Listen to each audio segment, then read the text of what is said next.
Hello po mga farmland, nandito ako sa property located po sa Barangay Dolores po ng San Pablo City, Laguna. Ang property ay along Barangay Road po. Ayan o, yan po. Malaking frontage niya sa kalsada. Estimated po na aabot po yan ng 100 meters frontage po. Ito ay 5,623 square meters po na titulado. So clean title siya, patag na patag, maganda po gawing mini farm. At ito po yung property, marami pong tanim na mga niyog. So ito po ang layo po nito sa National Road ay estimated po mga 200 meters lang po. More or less. Kasi pagliko po dyan, yun na po yung National Road dito sa Barangay Dolores. Yan po. Ayan po yung kapaligiran dito sa harapan ng property.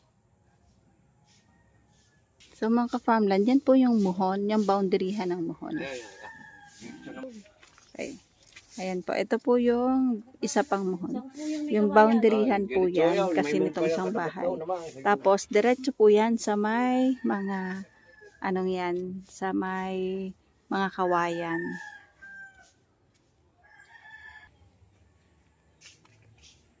Yan po daw, sa may mamiyan daw, sa may ano yan, din. Ang kagandahan mga ka-farmland dito sa property, ayan, madami pong kalapit bahay.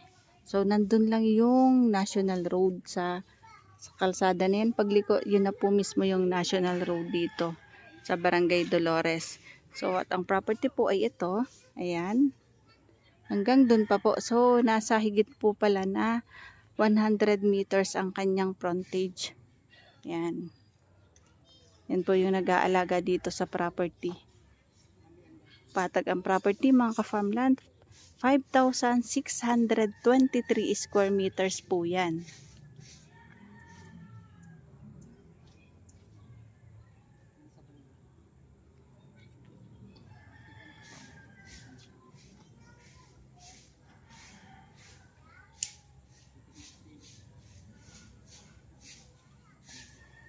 Ganda po nitong gawing retirement place sa mga client po namin na naghahanap po para sa kanilang retirement home, retirement place. Isa na po ito sa maganda po na pwede naming mai-offer sa inyo. Ganda po ng property kasi ang haba po ng frontage niya sa kalsada. Ayan po. Hanggang doon pa po.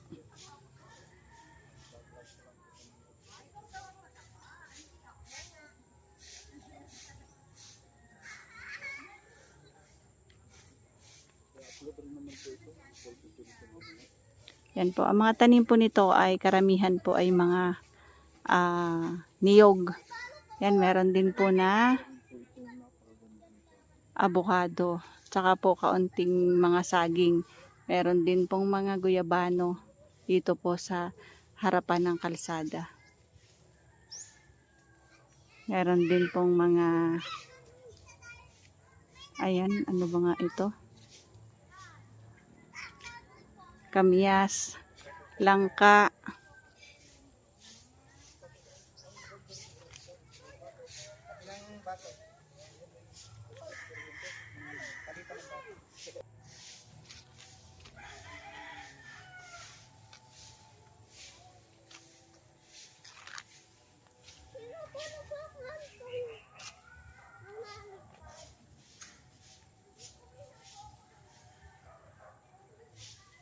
Pwede din po itong mga farmland gawin ding private resort. Yung mga ganito pong sukat maganda na pong i-develop na private resort. Pwede pong palagyan dyan ng mga cottage. And then dito sa kabilang area naman po magtanggal lang po ng mga ibang puno at pwede po gawing swimming pool. Ang nakatira po dyan ay yung nagbabantay dito sa property. Meron na din pong kasamang kawayan kung saan pwede din pong magamit pang bakod.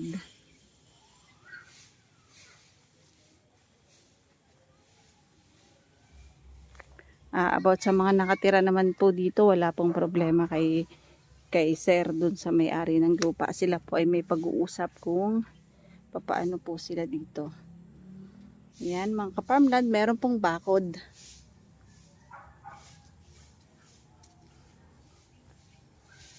Yan o. Pasok po sa property ang kawayan.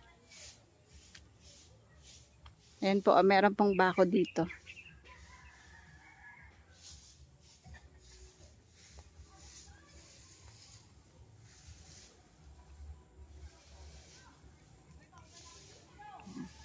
Padiretso pa po dun mga ka-farmland, tapos paikot dun. Halos pa square po yung property. Yun, kalsada na po.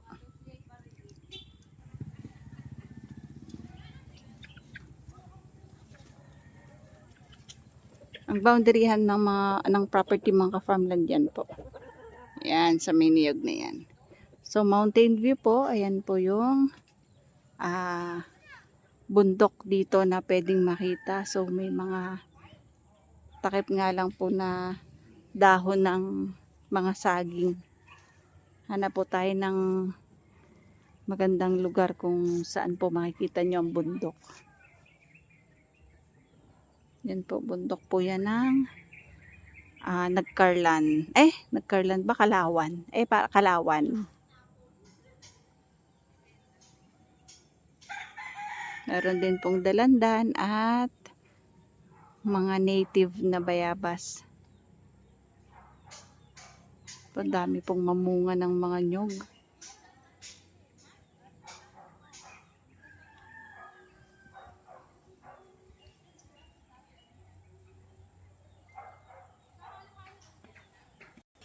Ayan mga ka-farmland yung bundok. Oh.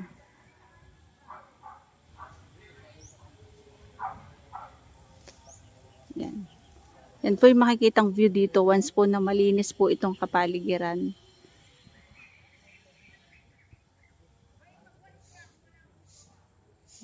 Mga ka-farmland, ito po ay 5,623 square meter po na patag at napakalapit po nito sa main road po ng Dolores, San Pablo. Ito po, ang presyo po ay 1,300 pesos per square meter po.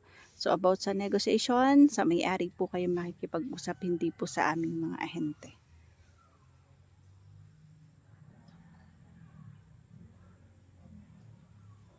Punta ako dun sa boundaryhan dito sa gilid.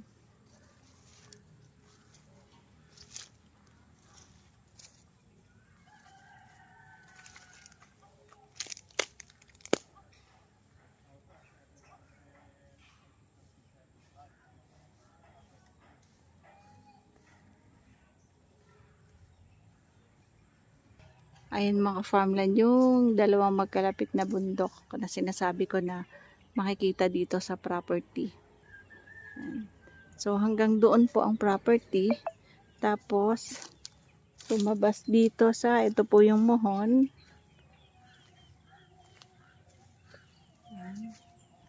Tapos diretso dyan sa may kabayo. Doon sa may mohon na doon. Nandun pa isang mohon. Pagdating doon, hindi na po kasama yung bahay. Gaganon po doon sa may pangatlong nyog. Tapos paganon po ulit. Tapos hanggang doon na po sa may poste sa labas. Papakita ko po sa inyo yung muhon dito sa isa.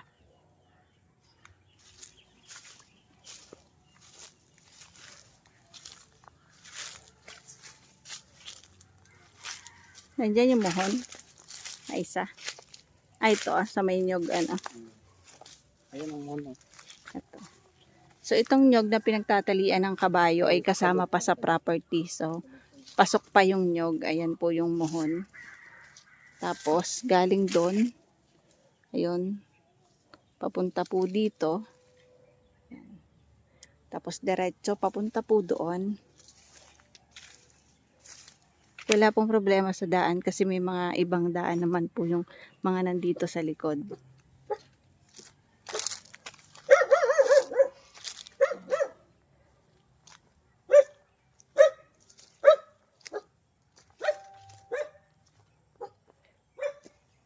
Medyo madilim ng aming pagbablog mga ka-farmland.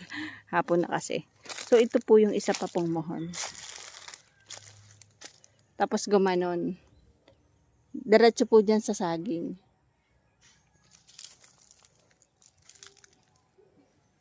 sagingan.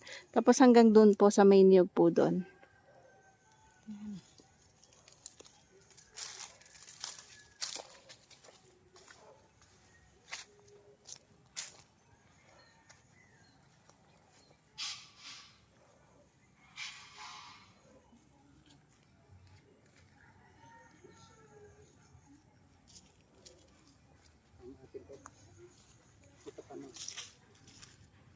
Oo, kasama yung sagingan, ano.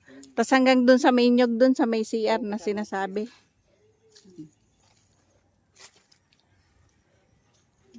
Ang estimated po na frontage po nito ay 50, 100, mga 115 meters frontage po.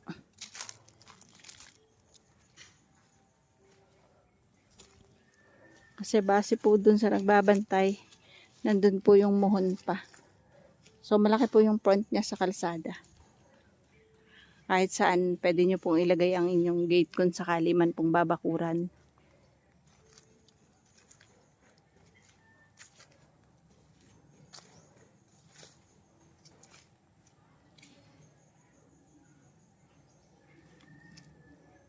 Yan, ang ganda po ng bundok, oh. Mountain view. Tapos ang lake po. Lake po nandito sa side dito.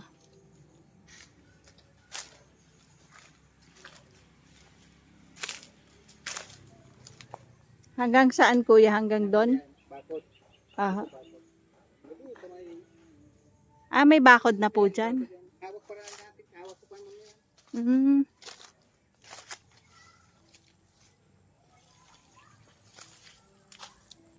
Ayan po. Boundary yan po yung bakod. Hanggang doon po.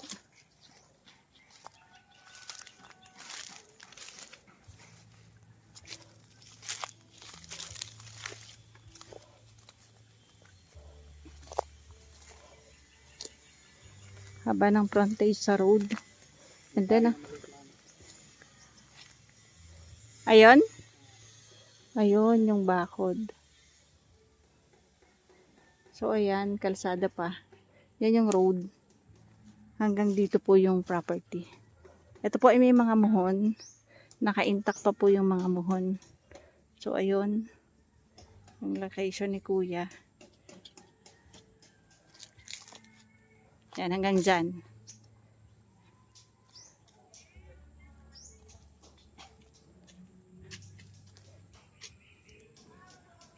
Nandito mohon. Ayan, yan. Ito na. Ito na. Ayan. Ayan na dyan po yung mohon. Tapos diretso po doon. Tapos ayun, hanggang doon sa may gate. Ayan. Hanggang doon sa may gate na yan.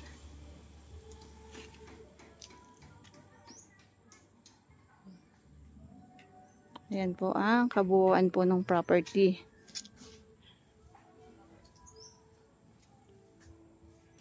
Ayan po. Ito po ay mga ilang kilometers lang po sa ospital, sa munisipyo.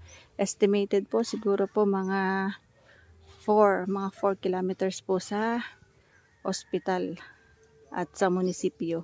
So napakahaba ng frontage niya at ang ganda po ng kapaligiran dito.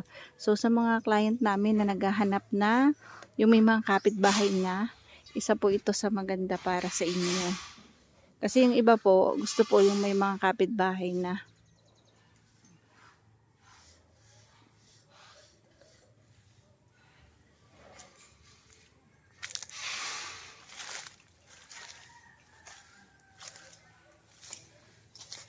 Kagandahan po, ang ganda ng view dito, yung bundok, dalawa. So, malamig po pati yung klima kasi madami pong puno dito. Ganda pong i-develop, pwede pong pang commercial na o pang public na mga resort o private resort. Yan, nakadepende po sa makakabili ng property. Meron na din po mga saging na saba. So kahit papaano po, meron man lang itong pang-amilyar, yung income po sa buko, pwede na din pong ibayad ng buwis, pang-buwis ng lupa. Kanya-kanyang farmlot po dito mga farmlot at meron na din po mga mga bagong nakakabili ng property dito.